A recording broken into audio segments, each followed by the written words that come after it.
Hey, good morning. It's Dr. James. I do hope and pray this message finds you and your loved ones peaceful, thriving, and well. And this morning, first and foremost, thank you. Thank you for showing up this morning. Thank you for showing up every morning. 5 days a week, we commit to making time to connect, to say hello, to grow, to challenge, to be compassionate. We do everything here, and I just want you to know how much I appreciate you for doing that work and being courageous in how it is that you see the work that you do as critically important, not just to you, equally, if not more important, to the world around us. This morning I was thinking about how it is that I could approach something I'm believing all of us are looking at more and more as we consider how it is that we are showing up in the world today. And I was looking at the word character, in particular for myself. I was asking myself about my own character these days and how am I showing up? Am I standing in my truth? Or am I trying to be good versus truthful? Am I doing what it is that I know makes me come alive, or am I acquiescing to average, fitting in, and allowing groupthink to overwhelm me, and then I start to be a lot like groupthink? Well, if groupthink was about high character, high moral standards, doing the loving thing only always, standing in one's heart, being inclusive and compassionate and honest, then you know what? That would be absolutely where I would be standing with everybody. Unfortunately, it seems like we get a lot more promotion of the things that are antithetical to that. So I want to walk you and myself to a place that we could kind of take a fresh look at our character. Because character, in terms of the Idiomology of the word, it's so beautiful. What it basically means is that it comes from a deep Latin root about chiseling. In fact, caricature means to chisel away, to get to the core or the truth or the beauty that's underneath. Think about that. Chisel away, chop away, get away from all that is not the truth against the way of our beauty. Character means beauty. Character means actually the truth and the essence of what it is that we're all trying to unearth as we navigate each and every day. And as we look outside of ourselves and we see what's happening in the world, we see what's happening with particular leadership. We see what's happening in government. We see what's happening, in certain corporate circles, certain justice circles, or lack thereof. It's hard to realize whether or not character is still something of value.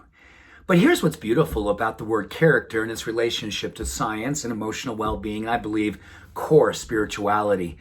Studies show that when we are living on purpose and we are doing the integritous thing, when we live honestly, when we honor what we know to be the truth of who we are, and we do it with an absolute commitment, when there's no wavering, there's no wiggle room, we stand in it, we see the light in our centers of compassion, empathy, connection, peace, all the things that we'd love to have inside of us. Those parts of our brain are literally lit up when we do the right thing, when we live for the right thing, when we broadcast the right thing.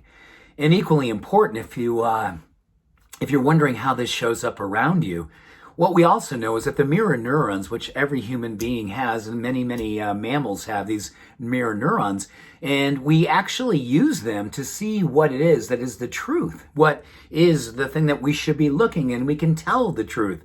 It's really interesting, right? You see someone there speaking, and you're going, oh my gosh, they don't believe that, or they're not doing that, or they're not standing for that. It's not necessarily an intellectual thing, it's a neurochemical thing. Our mirror neurons can pick up on when we're full of it. You can leave it right there. And more importantly, we pick up on it. When we absolutely know that we're going along with something, we're standing with status quo, we're doing groupthink, and we know in our hearts it's not the right thing to do. That is where character is formed, and it is not easy right now. And that's what I'm going to encourage you today, and I'm going to encourage you is the way that I am looking at this each and every morning. I set down 3 or 4, 5, 6 things that I really strongly believe in, and I make sure that I stand with them. It could be something as simple when I talk with my wife, I'm spending time with my wife, I make sure the phone is nowhere to be seen so I can be fully present with her. I can be a good listener. I can be a good lover of her. I can be respectful and present with her. When I look at my prayer time, I don't have anything around me that can distract me. I get very connected to God and I make sure the universe is 100% knowing I am there and affirming my connection and my belief and my faith in God. I do these things because my character is built on these things. And it's probably the one place that I have a relationship with absolute knowing that I can forge and chisel away to get to the truth, the beauty of what I want my life to be about and stand for.